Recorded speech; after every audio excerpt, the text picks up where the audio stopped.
Olá, seja bem-vindo. Somos a Igreja Verbo da Vida de Campo Grande, no Rio de Janeiro. E você ouvirá agora uma mensagem da Palavra de Deus. Desde que ela transforme a sua vida.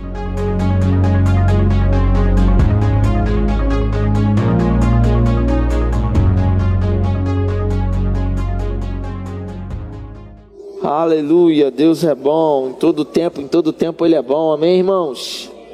Glória a Deus. Você está animado?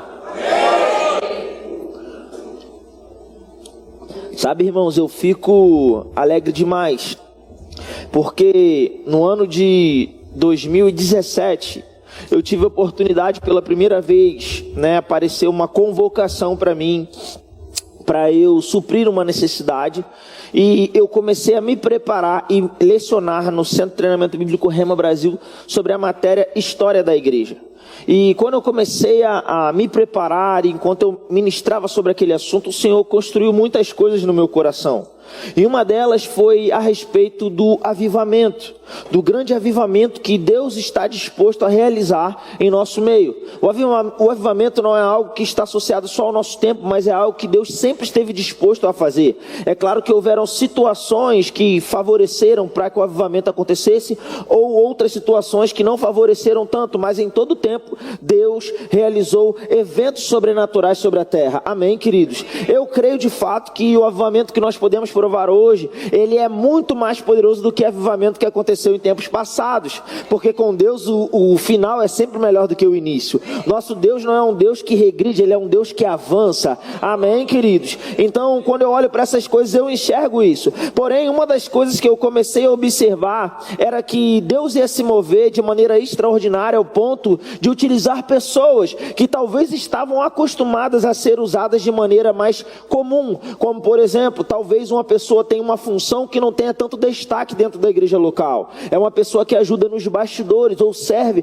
em alguma área determinada que ela não é colocada em destaque. E está tudo bem, a igreja é um corpo, ela funciona com várias engrenagens, com várias partes desse corpo cooperando. E ninguém é mais importante que ninguém, amém, irmãos? É claro que existem pessoas que têm mais responsabilidade do que outras, obviamente de acordo com a sua função, mas todo mundo tem a sua importância. Mas o Senhor imprimiu algo no meu coração, no sentido de que Ele usar pessoas que são anônimas dentro das quatro paredes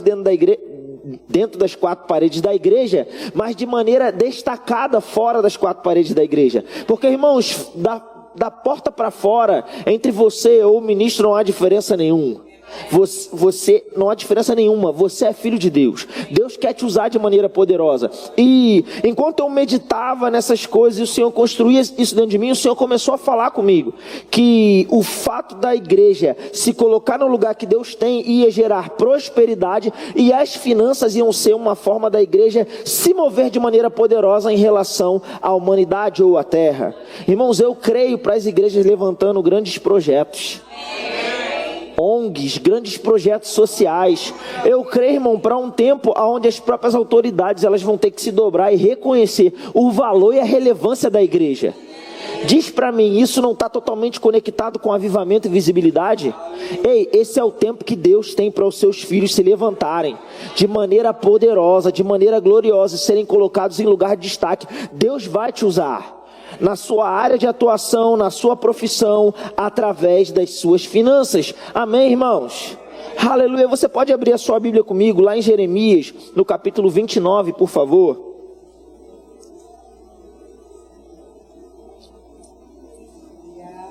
Aleluia. Não vai faltar, vai sobrar. E que isso caia como uma bomba no seu coração. Deus vai te usar de maneira poderosa, você vai prosperar, você vai impor as mãos sobre os enfermos, eles serão curados, e glória a Deus por isso. Mas você também vai ser dirigido de acordo com a instrução do Espírito Santo, e você vai ofertar na vida de pessoas que não esperavam, e vai acessar o coração dessas pessoas. Você vai se mover, e, irmãos, Deus vai fazer proezas através de você. Aleluia. Bruno, mas a situação é tão adversa. Quando nós olhamos para as notícias que nós temos no mundo, elas não são boas. Irmãos, as pessoas hoje brincam, né? Entra no supermercado, só falta levantar a mão e dizer, olha, tá tudo bem, eu me rendo, né? Porque é um assalto.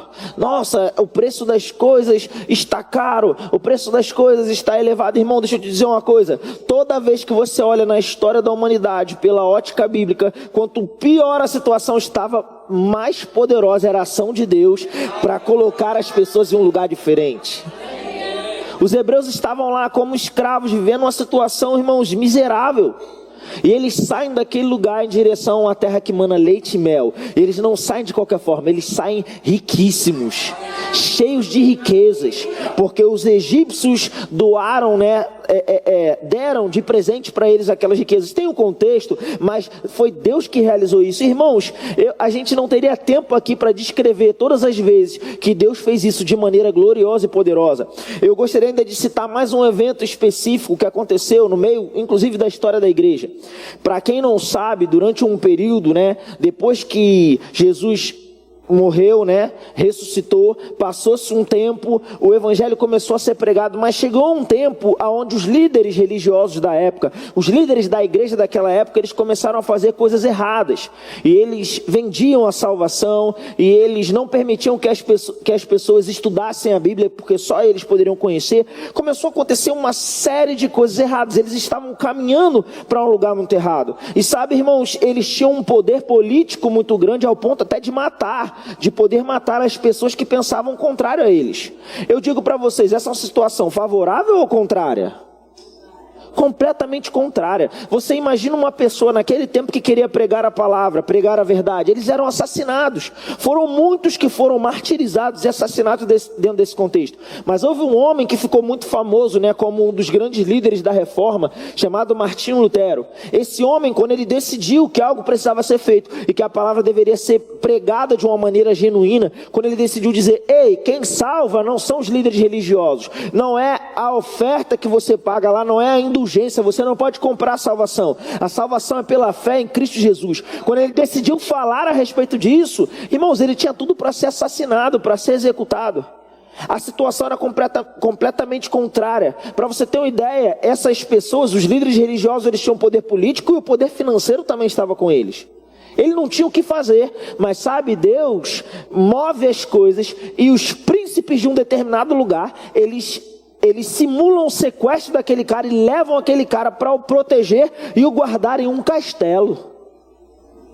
Ei, uma vez que ele decidiu pregar a palavra, e ele era na época um pregador, mas ele pregava aquilo que os líderes mandavam. Uma vez que ele começou a pregar o contrário, ele não ia ter mais salário, ele não ia ter mais emprego, e ele ainda poderia ser assassinado. Mas Deus moveu as coisas, e um príncipe simulou um sequestro. Esse cara vai ser guardado agora por príncipes, por soldados, num castelo. Numa época, se hoje em dia você investe dinheiro para poder imprimir um livro, né? Se você quiser hoje publicar um livro, você tem um gasto, né? Você depois pode procurar aqui, ó. O Tiago lançou um livro lá maravilhoso, eu acredito que a maioria de vocês já tenham adquirido, né? Você pode perguntar para ele se não tem investimentos feitos. Tem investimentos feitos. Agora você imagina naquela época que tinham acabado de criar a imprensa. Era muito mais caro, por assim dizer. Mas esse cara vai ser colocado num lugar e ele vai começar a pregar e escrever e traduzir a Bíblia para que mais pessoas pudessem ler. Tudo isso porque Deus agiu e moveu as coisas. Uma situação completamente contrária, mas Deus move coisas e gera um grande avivamento financeiro que vai munir, providenciar as ferramentas e a facilidade para que haja também um grande avivamento espiritual. Hoje nós temos acesso a trocentas Bíblias, mas Deus moveu uma coisa através de um homem lá atrás, que decidiu obedecer e se mover, e quando ele se moveu, os recursos chegaram. Quando ele decidiu se colocar na posição, os recursos chegaram, supriram não só a necessidade deles, porque eu vou te dizer, ele ficar naquele castelo, ele não ficou viajando por aí, conhecendo todos os lugares, e fazendo coisa do tipo, tendo o melhor carro de repente da época, ou alguma coisa do tipo, não. Ele simplesmente ficou lá dentro daquele castelo, mas todo o suprimento todo o suprimento que ele precisava para cumprir o seu chamado, para alcançar pessoas, para levar a palavra de Deus, para manifestar o reino, esses suprimentos chegaram. Então eu vou dizer novamente, não vai faltar nada, vai sobrar. Não importa como as coisas estão no mercado, importa é aquele que habita dentro de você, que te capacita e te levanta. Aleluia. Você abriu lá em Jeremias, no capítulo 29. Jeremias capítulo 29, eu vou ler com você o versículo 11, que vai dizer assim: eu é que sei que pensamentos tenho a vosso respeito, diz o Senhor. São pensamentos de paz e não de mal, para vos dar o fim que desejais. Deus tem bons pensamentos para você, pensamentos de paz, pensamentos de segurança, pensamentos que vão te levar até você cumprir o propósito que Ele tem para a sua vida. Agora vá comigo, por favor, para o Salmo capítulo 35. Eu quero ler mais um texto com você, para nós começarmos a desenvolver algumas coisas. Salmo capítulo 35 e versículo 27. Você chegou lá? Diz assim as Sagradas Escrituras: cantem de júbilo e se alegrem os que têm prazer na minha retidão, e digam sempre: glorificado seja o Senhor, que se o quê? Que se compraz ou se deleita, se alegra. Se alegra em quê, gente? Na prosperidade do seu servo. Ei, nós cremos em um Deus que se alegra, se deleita com a prosperidade dos seus servos. Agora, se você faz parte dessa igreja, se você nos visita, né, você pode ouvir muitas ministrações lá no YouTube. Quando você quiser, lá, você vai lá em Verbo da Vida, Campo Grande, RJ. Mas se você congrega aqui, eu vou usar esse momento agora para falar especificamente com você. Você está cansado de ouvir nesse lugar a respeito da diferença da antiga e da nova aliança. Se você até se converteu nessa igreja, você recebeu um treinamento chamado Primeiros Passos para servir a sua vida, para você começar a entender isso melhor. Amém? Então essa é uma igreja que é ensinada a respeito disso. Nós estamos pegando um texto aqui que é do Salmo, capítulo 35, versículo 27. Isso é antiga ou nova aliança? Antiga aliança. Jesus já tinha vindo, já tinha morrido e ressuscitado. Não, então ela era uma aliança inferior, que eles tinham uma aliança limitada, baseada no sacrifício de animais, de bodes, de carneiros. E debaixo daquela aliança, a Bíblia vai dizer que Deus já se alegrava na prosperidade dos seus servos. Agora, pensa comigo, se Deus se alegra na prosperidade dos servos que tinham uma aliança inferior, imagina na prosperidade dos seus filhos, que tem uma aliança baseada não no sangue de touros e de bodes, mas do Cristo, do Rei dos Reis, que entregou a sua vida por mim e por você na cruz do Calvário. Então, querido, nós precisamos começar entendendo que Deus deseja que nós estejamos prosperando. Deus deseja que nós estejamos vivendo uma vida próspera. Agora, prosperidade não é um conceito que é absoluto para um e para outro. Prosperidade ela pode ter, de acordo com a sua realidade, aspectos diferentes. Para uma pessoa prosperar é chegar a um determinado lugar. E eu vou pegar um exemplo muito prático. Pode ser que para uma pessoa prosperidade seja entrar numa vaga de um concurso público.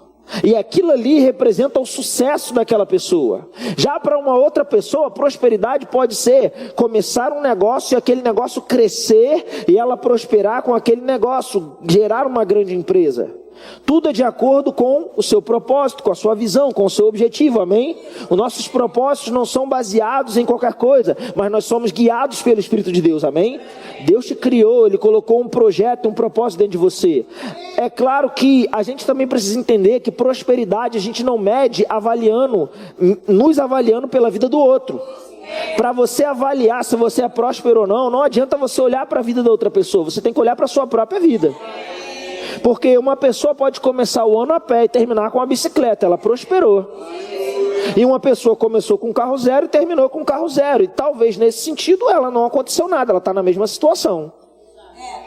Então o cara da bicicleta, ele não pode chegar no final do ano e falar, poxa, não prosperei, aquele cara tem um carro zero. Não, mas ele começou o ano com um carro zero, amém? Eu estou pegando um aspecto específico. Então a gente tem que tomar muito cuidado para não avaliar pela vida do outro. Agora, obviamente, quando eu entendo isso, eu vou perceber que eu tenho que avaliar a minha vida. E aí eu pergunto para você, aonde você estava um ano atrás? Aonde você estava 5 anos atrás? Será que você está no mesmo lugar? E queridos, existem algumas situações onde não tem problema você estar no mesmo lugar. Talvez você estar no mesmo lugar significa até fidelidade. Mas o que você precisa entender é da parte do Senhor quais são os projetos que Ele tem para o seu coração. Para você não se limitar achando que já está bom quando na verdade o Senhor tem mais. E, irmãos, a gente tem que ficar muito ligado nisso, porque Deus tem um crescimento para a gente. Ei, Deus quer que as suas finanças, os seus recursos financeiros aumentem. E isso, irmãos, veja bem, se você se manter da mesma forma, você de cara, olhando para um aspecto econômico, você já está empobrecendo, né? Porque existe uma coisa chamada inflação. Agora, se o mundo entende que tem essa questão da inflação, você imagina Deus, meu irmão. Ei, você vai prosperar e vai prosperar de maneira exponencial. Você vai prosperar de maneira sobrenatural. É isso que Deus tem para você. Ah, Bruno, você está dizendo então que eu vou nadar em dinheiro? Eu vou ser um milionário? Eu vou ter casa em vários países? Pode ser que sim. Aleluia. Algumas pessoas creram nisso. Pode ser que sim. Ou pode ser que não. Porque como a gente está conversando aqui, prosperidade é algo individual. Então prosperidade é você ser amplamente suprido em cada uma das suas necessidades para cumprir o seu propósito. Prosperidade, querido, à luz da Bíblia, essa palavra que na verdade nós lemos lá no Salmo, prosperidade, é a palavra hebraica shalom. Shalom significa completo, nada quebrado, nada faltando, plenitude, abundância, riquezas, recursos, bens. Isso é shalom. Agora, não significa que você precisa ser um milionário, mas com toda certeza não pode te faltar nada. Ei, nada quebrado, nada faltando, suprido, sobrando, abundância, superabundando na sua vida e tocando na vida de outras pessoas.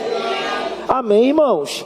Então prosperidade nesse aspecto do hebraico tem esse significado. E no grego, quando você pega palavras no Novo Testamento, você vai ver, existem algumas palavras, eu não vou usar todas, né, pela questão do tempo, mas eu gosto muito dessa eudo, e todas elas são bem similares no sentido do significado, que significa uma boa jornada, uma jornada suprida e uma jornada bem sucedida. Ei, Deus te criou para ser um sucesso. E glória a Deus, você está num ambiente onde ele contribui ou ele inspira de fato a você viver essa vida de sucesso. Porque, meu irmão, se você não entendeu o que é sucesso congregando nesse lugar, pelo amor de Deus. E se você está nos visitando, querido, isso alcança a sua vida também, porque isso não é só para os irmãos daqui, isso é da parte de Deus para todos os seus filhos, amém? Aleluia, glória a Deus. Então, prosperidade passa a ideia de uma boa jornada, uma jornada suprida, uma jornada bem sucedida. E aí eu quero tocar num outro ponto. Prosperidade é estar indo para algum lugar, porque se tem a ver com uma jornada, tem a ver com estar indo para algum lugar. Irmãos, nós estamos caminhando para um lugar. Deus tem projetos para você, Deus tem sonhos para você, Deus tem coisas para você alcançar, amém? Você não está aqui na terra para fazer nada. Eu gosto do que o Estênio, né, que foi nosso líder aqui na igreja, hoje está com a sua família num projeto lá em Varginha, lá em Minas Gerais. Ele dizia algo que era muito simples, mas muito poderoso. Ele dizia, olha, se não tivesse nada para a gente fazer aqui na terra, após entregar a vida para Jesus, glória a Deus. Quase lembrei do meu filho levantando a mão. Após a gente entregar a vida para Jesus, nós seríamos arrebatados. Se não tivesse nada para a gente fazer aqui na terra, a gente entregava a vida para Jesus, vinha uma luz e tirava a gente. Mas ei, você está aqui, então tem algo para você fazer. Sabe, eu declaro seus olhos sendo iluminados para você enxergar novos sonhos, novos projetos. Você entendendo que o maior projeto que você pode ter aqui na terra é fazer aquilo que Deus te chamou para fazer. Aleluia. Ei, Deus tem um crescimento para você. Deus tem um crescimento extraordinário. E enquanto eu meditava a respeito dessas coisas, o Senhor colocou algo no meu coração que eu acho muito importante ser falado. Você não precisa abrir, mas lá em Hebreus, no capítulo 11, do versículo 24 ao 26, a Bíblia está citando ali a galeria da fé, o que grandes homens do Antigo Testamento fizeram pela fé, e ela vai citar Moisés. E é interessante porque a Bíblia lá, ela não vai citar que Moisés foi o líder lá quando abriu o Mar Vermelho. Ele não vai falar das pragas do Egito. Não vai falar de nada disso. Sabe o que vai dizer? Que Moisés, pela fé, ele abriu mão de ser chamado filho da filha de Faraó. Ele abriu mão dos tesouros do Egito, porque como filho da filha do rei, do Faraó, do Egito, ele poderia provar de muitas riquezas financeiras. Ele poderia morar no palácio, ser da família real. Mas a Bíblia diz que pela fé ele abriu mão de todas essas coisas, porque ele considerou o opróbrio de Cristo como superior às riquezas do Egito. Então você entenda que prosperidade não é dinheiro. Porque se o projeto que Deus tem para você é um projeto específico e você vai abrir a mão até da possibilidade de ganhar mais dinheiro, entenda, não vai te faltar nada. Você não vai ver na Bíblia nenhum ensinamento mostrando que você tem que servir a Deus ou você tem que ser o pobrezinho. Agora, é claro que eu preciso compreender que Deus tem um projeto para mim e eu preciso me encaixar nesse projeto. Agora, se eu tiver que abrir mão de ganhar mais dinheiro para cumprir o projeto de Deus, isso é prosperidade. Porque a maior prosperidade que existe é fazer a vontade de Deus. Não há nada superior a isso. Amém, queridos? Agora, queridos, glória a Deus. Deus nos colocou nesse lugar. Deus nos plantou nesse lugar. Você está nesse bairro. No bairro que você mora. Nessa cidade, nessa nação. Onde nós temos uma cultura completamente favorável. Nós não estamos como num caso de Moisés, que é uma exceção na Bíblia. Pode ter, mas é uma exceção. Que estava lá naquele lugar e ele poderia provar de riqueza e para fazer a vontade de Deus ele tinha que largar toda aquela riqueza e ir para um outro contexto. E quero voltar a dizer, Moisés não virou pobrezinho. Eles saíram do Egito, como eu já disse, com muito recurso. E eu vou te dizer, se você olhar para uma outra ótica, Moisés abriu mão de ter acesso a ele sozinho dos tesouros do Egito, porque ele estaria lá na família real. Mas ele saiu com mais de 600 mil homens hebreus do Egito. Alguns estudiosos falam que eram pelo menos, já que não contam mulheres e crianças, pelo menos mais de 1 milhão de pessoas. E ele conduziu todas essas pessoas que estavam numa pobreza e numa miséria extrema para saírem ricas e serem supridas em cada uma das suas necessidades por onde quer que elas passassem. Agora, dito isso, eu quero dizer, aproveita que Deus não te plantou no Brasil à toa. Porque você está num lugar onde você pode ter uma ideia de uma semana para outra e você se tornar um multimilionário. Então tão somente esteja concentrado, irmãos, em fazer aquilo que Deus te chamou para fazer. Amém? Entendendo que o dinheiro não é o problema. Eu quero que você abra comigo, por favor, a sua Bíblia, lá em 1 Timóteo, no capítulo 6.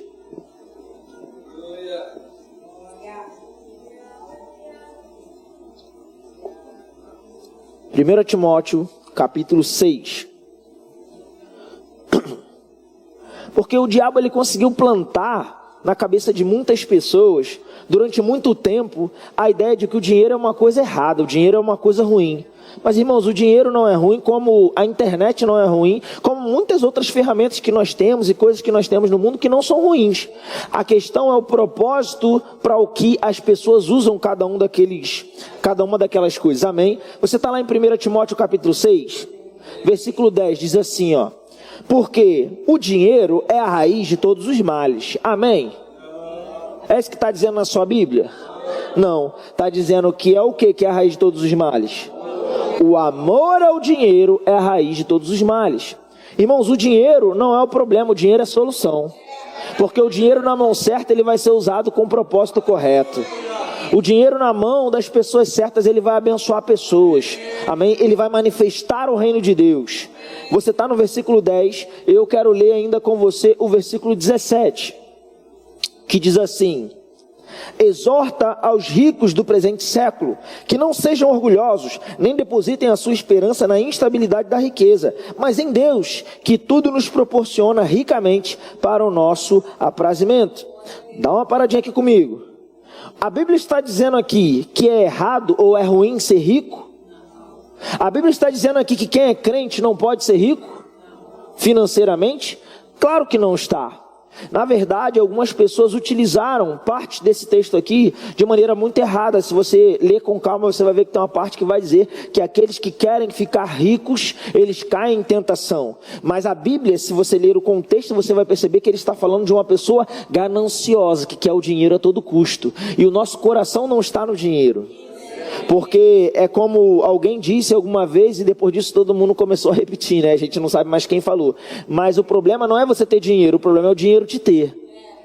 E se ser rico na igreja fosse errado, aqui a instrução estava errada que Paulo deu. Ele falou, exorta os ricos a não colocar a sua esperança na instabilidade da riqueza, mas em Deus. Se ele não quisesse que tivesse rico dentro da igreja, ele dizia, olha, avisa os ricos para abrirem mão de todos os seus recursos e virarem pobres.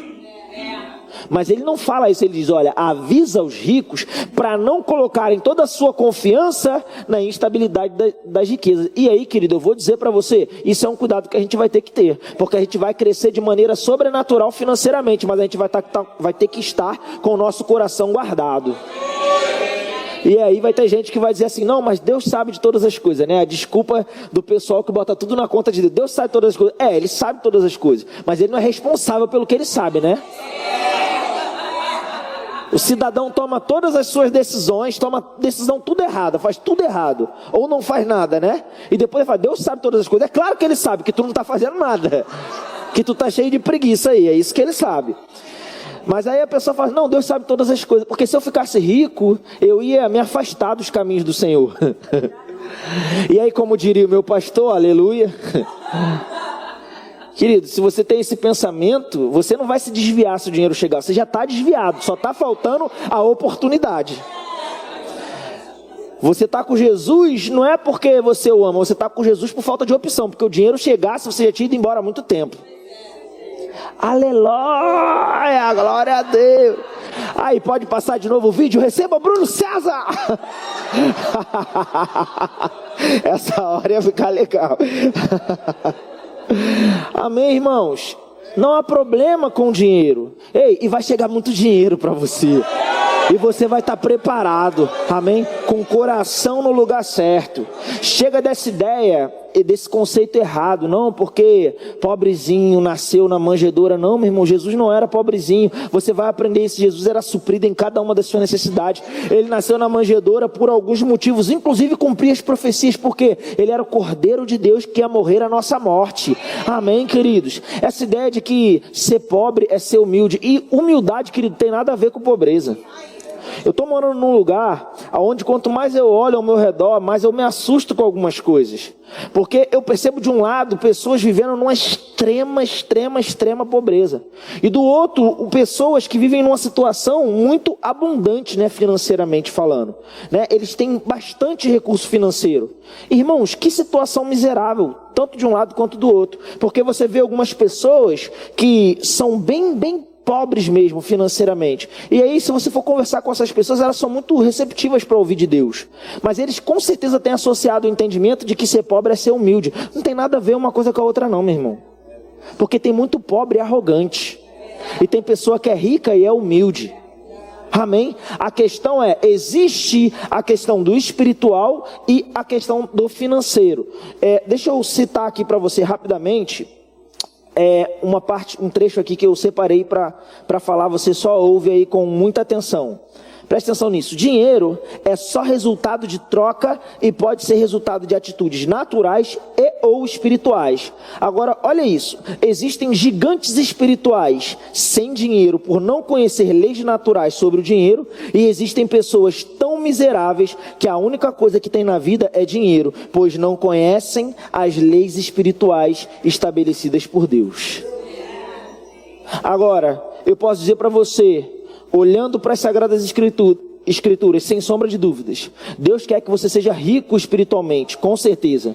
Você é filho de Deus, o Espírito Santo habita dentro de você. Mas Ele também quer que você seja rico financeiramente. Porque Ele sabe que o seu alcance aumenta, que o seu impacto aumenta. Amém, queridos? Aleluia.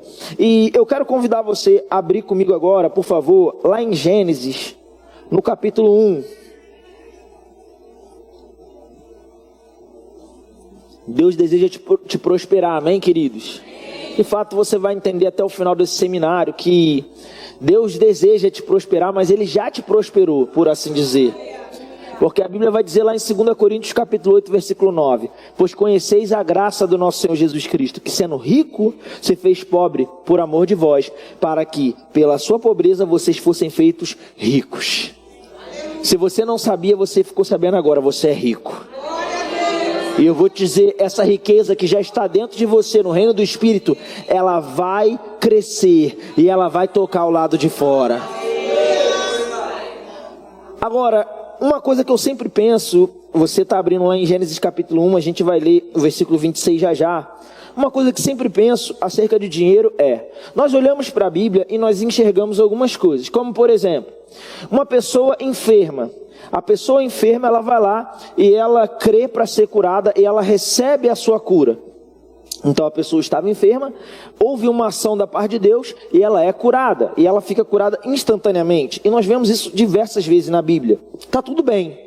Mas sabe o que nós não vemos na Bíblia? Não é comum as pessoas estão andando e de repente cai uma mala de dinheiro no colo delas. Isso não é normal. Quando nós falamos de recursos, existem vários princípios na Bíblia que nós vamos ter que considerar. E, irmãos, princípios são princípios, não dá para a gente negociar. Não adianta a gente cortar a energia, a Light ir lá e cortar a energia, e a gente vir aqui tentar usar toda essa iluminação que nós temos aqui, não vai adiantar, porque é um princípio, se não está com a energia conectada, não vai funcionar. Amém? E nós precisamos entender nas Escrituras que princípios são esses que nós vamos precisar caminhar sobre eles para que nós possamos viver a prosperidade que a Bíblia diz que nós podemos provar. Amém? Dentro de você, no reino do Espírito, já está tudo pronto, querido. As ferramentas já estão lá. Agora, como eu vou me mover? E aí eu queria citar algo. Gênesis 1, 26 vai dizer assim: também disse Deus, façamos o homem à nossa imagem, conforme a nossa semelhança. Tenha ele domínio, diga comigo, domínio. Dá uma paradinha aqui comigo. A Bíblia vai continuar falando diversas coisas aqui, mas aqui a gente já leu o suficiente para eu traçar com vocês algumas coisas. A Bíblia está dizendo que Deus criou o homem conforme a sua imagem, conforme a sua semelhança e deu a ele domínio. Essa palavra domínio é a palavra hebraica radá, que passa a ideia de governo ou de administração. Administrar. Deus nos deu a capacidade de administrar, de dominar, de governar. A Bíblia vai dizer em Deuteronômio capítulo 8, versículo 18... A Bíblia vai dizer o seguinte, que Deus é aquele que nos dá força. Fala para Josué, mas serve para mim e para você também, porque é um princípio, amém? Ele é aquele que nos dá força para adquirir riquezas. Então você tem capacidade de administrar, você tem capacidade de adquirir riquezas. Essa capacidade, ela já está dentro de você. Qual é o problema? Algumas vezes a gente acaba espiritualizando demais algumas coisas e desconsiderando outras, porque elas parecem não ser tão espirituais assim. Afinal de contas, uma imposição de mãos é algo muito espiritual, mas ler um livro não é tão espiritual assim. Será? Eu pergunto para você, num primeiro momento, se alguém te perguntasse, né? O que é mais espiritual? Uma imposição de mãos com transferência de unção, aleluia, ou a leitura de um livro? Você provavelmente, né? Agora que eu já falei, devia ter perguntado antes, mas tudo bem. Você provavelmente pensaria que é imposição de mãos. Mas sabe, certa vez eu estava meditando e o Senhor falou comigo a respeito de uma maturidade que Ele tem para os seus filhos. Deus deseja que os seus filhos sejam maduros. Por mais que você possa ter um momento onde você entrega a vida para Jesus e você vai passar por uma infância, você vai ser um bebê espiritual, Deus deseja que você alcance a maturidade, amém? E quando Deus estava falando comigo a respeito dessas coisas, Ele falou da seguinte forma, eu vou tentar passar para você da mesma forma. Existem pessoas que elas não estão às vezes alcançando o que Deus tem para elas, porque elas estão abrindo mão de ser maduras. Elas estão querendo ficar num lugar de conforto. Eu não sei se você já viu, mas às vezes acontece, irmãos, pessoas que desejam ser curadas de uma determinada enfermidade e toda vez que vem um ministro de fora, é a grande oportunidade que ela tem de receber uma imposição de mãos e ser curada. E o Senhor estava falando comigo, essa pessoa talvez nunca vai receber a cura dela, mas Por que ela não vai ler a Bíblia e não vai pegar um bom livro que fale a respeito de cura, para ela alimentar a sua fé, crescer e alcançar a cura sem precisar uma imposição de mãos? O que é mais espiritual? Com certeza um é mais fácil do que o outro, mas Deus está nos chamando para a maturidade. Irmãos, eu creio, vai ser poderoso o que Deus vai fazer através da nossa vida, porque vamos estar nessa posição de maturidade. Então fique muito ligado nisso. Não tem a ver com uma facilidade. Eu sei, irmãos, que às vezes nós somos tentados a pensar da seguinte forma: Deus podia mover alguém e me dar uma grande oferta, mas sabe, Deus quer conduzir você por passos onde você vai chegar na maturidade, você vai crescer, você vai avançar, você vai administrar e você vai tocar tudo aquilo que Deus tem para você. Amém? E quando a gente fala sobre administrar, a gente precisa considerar muita coisa. Eu anotei aqui o que eu considero uma dica infalível para prosperar financeiramente. Porque prosperidade é ir bem em tudo, amém? É ser bem sucedido em tudo. E isso inclui também as nossas finanças, amém, irmãos? Uma dica infalível para prosperar é gastar menos do que você ganha. Irmãos, essa dica é infalível. Você nem precisava de seminário, na boa. Precisava sim, tô brincando, tá?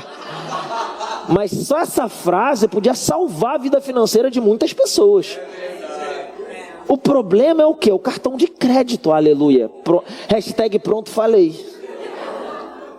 Se você gastar menos do que você ganha, vai ser um caminho natural você prosperar. Porque uma vez que você gasta menos do que você ganha, vai sobrar. No outro mês, vai sobrar. No outro mês, vai sobrar. E de pouco em pouco você vai crescer financeiramente e vai possuir mais recursos financeiros. Você entendeu o que eu acabei de dizer? Então a hashtag fica a dica. Agora, como você vai saber o que você está gastando, ou como você vai chegar ao ponto de gastar menos que você ganha, se você não administrar nada? Se você leva as coisas de qualquer forma, se você não tem um planejamento. Geralmente o problema financeiro das pessoas não está naquilo que elas não têm, mas na má administração daquilo que elas já têm. Ei, Deus te deu uma capacidade extraordinária, e aquilo que hoje está em poder das suas mãos, eu não sei se é o seu salário, eu não sei quais são os dons e talentos que Deus depositou na sua vida, mas é mais do que o suficiente para Deus multiplicar e você prosperar. Aleluia. Eu gosto porque quando você olha para a parte financeira ou para a administração de dinheiro, porque se vamos falar de prosperidade, desse aspecto da administração, que é algo que Deus já nos deu, amém? Nós vamos ter que considerar algumas coisas. Se você olhar para os gurus financeiros aí, eles vão falar sobre um monte de coisa, e são todos princípios que você vai poder até identificar que não vão muito longe disso aqui, né? Que é gastar menos do que você ganha. As pessoas falam, por exemplo, sobre você ter uma renda, e geralmente as pessoas não têm dificuldade com isso, né? Você fazer recurso, você trabalha, você ganha um salário, não é assim que funciona geralmente. Todo mundo sabe que você tem que ganhar alguma coisa. Se você não ganha nada, você provavelmente vai acabar parando numa situação de mendicância, né? Que se fala, você vai virar, de repente, ou vai morar de favor, algo do tipo. Então você precisa ter um ganho, uma renda. Amém? Mas você também vai precisar entender que você vai ter que ter o que eles chamam de vida simplificada. Nada mais é do que gastar menos do que você ganha. Irmãos, você ganhar recurso ou você fazer recurso é bíblico, porque Deus é aquele que te dá força e poder para adquirir riquezas. Amém? Você gastar menos do que você ganha também é bíblico, porque foi Jesus que disse. Qual é o homem que para construir uma casa, ele não vai calcular primeiro se ele tem um recurso para construir, para que ele não pare no meio do caminho e passe vergonha? Então é bíblico, amém? Planejamento é bíblico. Então você precisa ganhar algo, você precisa gastar menos do que você ganha, e aí começam a entrar em outros aspectos, que um deles seria a questão da poupança, né? Que é você reservar, porque se você gastou menos do que você ganha, você vai ter que reservar aquela parte, amém?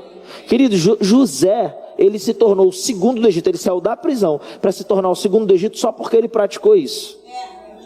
Aleluia. Amém? Então é você reservar, você fazer essa poupança, você guardar essa parte desse valor. E por último, não menos importante, é o investimento. É aonde você investe, ou o que você faz com aquele dinheiro que você está fazendo sobrar. E é claro, a gente não vai falar aqui de mercado financeiro, de nada disso. São coisas que você pode pesquisar de uma forma ou de outra, né? As pessoas têm acesso a esse tipo de informação hoje até com uma certa facilidade na internet. Mas, queridos, a Bíblia fala de investimentos também. Porque mesmo que eu não considere os investimentos naturais, tem um investimento no reino, onde a minha semente é plantada e ela multiplica de maneira sobrenatural, porque Deus é aquele que dá semente ao que? E aí mais uma vez você pode pensar assim, o que ele está falando é muito natural. Meu irmão, eu vou te dizer, não é natural, porque você é um ser espiritual, seja na hora que você está administrando seus recursos, seja na hora que você está impondo as mãos sobre os enfermos e gerando cura, amém? Você é um ser espiritual. Agora, se de repente você ainda ficar muito na dúvida, eu vou citar um exemplo clássico que eu gosto, é um exemplo que eu peguei, lendo o livro Seguindo o Plano de Deus para a Sua Vida, do irmão Reagan. Você está sendo abençoado pela palavra que você tem recebido nessa igreja? Estou falando nem só de hoje, nesse lugar. Quantos aqui já fizeram rema ou estão fazendo levanta a mão? Bastante gente. Você é abençoado no rema? E se eu te disser que o rema é fruto do que eu estou falando aqui para você? Renda, gastar menos do que ganha, vida simplificada, poupança, guardar o que sobrou, e investimento, colocar o dinheiro no lugar certo. No livro Seguindo o Plano de Deus para a Sua Vida, apesar do irmão Reagan não saber que ele fez isso, eu lendo lá, eu percebi, porque eu estava estudando sobre finanças e estava lendo e eu percebi. E sabe, irmãos, eu gostaria de chamar o Ministério de Música para ir se posicionando. E sabe, irmãos, enquanto eu li, eu percebi que o irmão Reagan fez tudo isso debaixo da inspiração do Espírito Santo. Porque, irmão, você pode não conhecer nada de mercado financeiro, de investimento, de nada disso, mas você tem aquele que criou os céus e a terra, o dono de todo o ouro, toda a prata dentro de você. Como diria Mark Hanks, você pode nem ser muito inteligente, mas se você ouvir o Espírito Santo, vai parecer que você é. O irmão Reagan ouviu as instruções do Espírito Santo. Ia ter uma grande depressão, uma grande crise financeira nos Estados Unidos. E ele tinha o seu ministério, né? Ele estava tocando o seu ministério, e o Senhor falou para ele dessa depressão que viria, que era para ele tomar algumas atitudes. Ele tinha lá as ofertas que ele recebia no seu ministério, então ele já tinha renda. Ele gastava menos do que ele ganhava. Ele estava bem, mas o Espírito Santo deu uma instrução para ele diminuir os seus custos. E ele teve que mandar um monte de gente embora, diminuir muito os custos dele de maneira bem agressiva, vamos dizer assim. Ele diminuiu muito as despesas dele. E ele aumentou o montante que sobrava. E ele foi guardando. Então ele já está no terceiro que a gente falou, né? Que é a poupança. E ele foi fazendo aquilo. Quando veio aquela depressão, aquela crise, o que aconteceu? Porque ele foi instruído pelo Espírito Santo e ele tinha cortado a folha salarial, tinha diminuído as despesas. Mesmo na crise, ele ficou bem, gastando menos do que o que ele ganhava, e acumulando, e acumulando, e acumulando. Depois passou aquela crise, as coisas voltaram ao normal. Passou-se um tempo e ele estava com um projeto, e o rema onde funcionava era um lugar que não tinha o potencial para crescer tanto quanto ele sabia que poderia, e que Deus estava dizendo para ele que poderia. E ele começou a querer procurar um outro lugar. E aí uma pessoa falou com ele, no fim das contas ele foi conhecer um determinado lugar, onde a pessoa falou que tinha um terreno muito bom. E ele foi para aquele lugar. E quando ele vai chegando naquele lugar, eu acho interessante, porque no livro a ênfase dele é falar sobre como ele foi guiado pelo Espírito. E de fato ele foi. Quando eles estão virando a esquina daquele terreno, daquele lugar, ele diz com alegria muito grande, toma ele e a sua esposa, eles ficam alegres, ele tinha certeza que era ali. Quando ele chegou lá, o terreno estava à venda, e era um valor elevado. Mas adivinha? Ele tocou a renda, diminuiu bastante as despesas, fez a poupança, e ele tinha o recurso suficiente para investir e comprar aquele lugar, onde se tornou o rema nos Estados Unidos, que hoje tocou o Brasil e abençoa em mais de 130 unidades, e tocou a minha e a sua vida. Ele deu a ênfase na parte do Espírito. Talvez ele deve ter considerado muito essa coisa de ser guiado pelo Espírito, e glória a Deus, irmãos, está certo, mas ele cuidou dos princípios naturais. Ele cuidou do governo, Ele cuidou da administração, e isso fez com que ele prosperasse. Ei, prosperar é muito mais simples do que talvez você estava imaginando. E se você for inflamável e colocar isso em prática rápido, Deus vai fazer coisas poderosas através da sua vida. Você pode ficar de pé? E sabe, irmãos, eu vou te dizer uma coisa, mais uma vez, talvez, isso é um talvez. Eu sei que eu estou falando porque eu estou vivendo uma situação bem desafiadora, mas eu já entendi como é que funciona esse negócio. Quanto maior o desafio, irmão, a graça vai chegar. Aleluia. Quanto maior a crise, maior a explosão do que Deus vai fazer. Mas eu estava pensando nessas coisas. Talvez você está pensando aí, como é que eu vou fazer e tal. Eu vou dizer para você, já está disponível. E o que eu vou dizer é muito sério, você deve considerar o que está na sua mão. Mas há uma graça nesse tempo, há uma janela profética aberta sobre nós, movendo coisas que você não está vendo. Eu meditava sobre isso e o Senhor começou a falar comigo. E desde eu tenho meu filho Daniel, a maioria já sabe disso, né? Quem congrega aqui com a gente. Ele está com 1 ano e 1 mês. Aquele garoto é um prodígio. Ele está com 1 ano e 1 mês. E a gente colocou uma portinhola assim que dá acesso para a cozinha, porque fica a ração do cachorro e tal, né? Ele já provou a ração, não sei se ele vai querer provar de novo. Mas eu não quero que ele mexa nas coisas da cozinha. Eu botei uma portinhola lá, então tem uma parte que ele fica livre. E, irmãos, ele tira a soneca dele e tal. Depois a gente vai esquentar a comida porque ele vai almoçar. Só que às vezes tem que cortar alguma coisa, tem que fazer alguma coisa, preparar ali para poder o Daniel almoçar. E sabe que o Senhor estava falando ao meu coração e Ele disse: filho, você tem que tomar cuidado para você não se comportar como um bebê. Porque o Daniel, quando ele acorda, às vezes ele acorda com mais fome, né? E ele já aprendeu, quando ele está com fome, a ir para a cozinha, apontar e fazer nhame, nhame. Nhame, nhame. O Daniel, ele já tem essa atitude. E às vezes eu consigo distrair ele para ele brincar e eu vou lá ver as coisas do almoço. Mas às vezes ele se liga que eu estou já fazendo alguma coisa e ele vai lá e pendura na portinhola assim, ó. Nhame! Tô com fome. E eu tô lá. E sabe que às vezes nós estamos assim? Já está tudo preparado. Vai ser colocado na mesa. Ele é um bom pai. Não vai faltar nada. Tudo o que você precisa vai chegar. Você não precisa ficar balançando a porta pedindo, porque vai chegar. Ele sabe as suas necessidades. Ele sabe onde você vai chegar. A mesa vai ser servida e vai ser uma mesa farta. O Daniel ainda é difícil acertar a quantidade de comida que ele vai comer. Eu não sei qual parte do prato ele vai querer mais, então eu coloco bastante coisa para ele ficar com bastante opção e ele vai ficar satisfeito. Agora, se eu, cuidando do meu filho, ei, não vai faltar. Diga: não vai faltar. Vai sobrar. Feche seus olhos. Ei, vai vir sobre você as direções.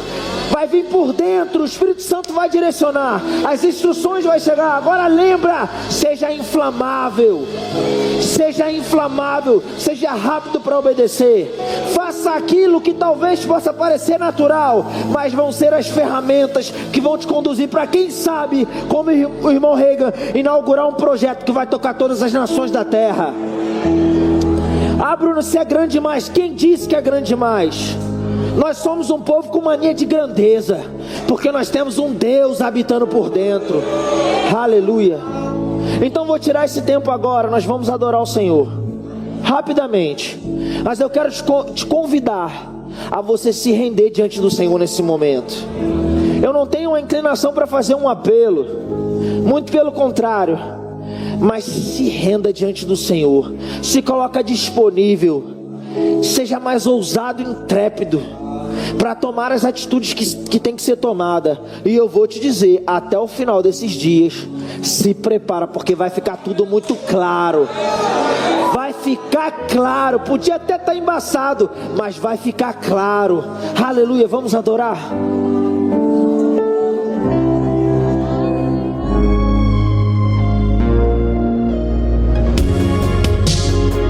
Ouça outras ministrações em nosso site verbodavida.com/Campo Grande RJ. Nos acompanhe também em nossas redes sociais, Facebook, Instagram e YouTube. Seja abençoado na prática dessa palavra.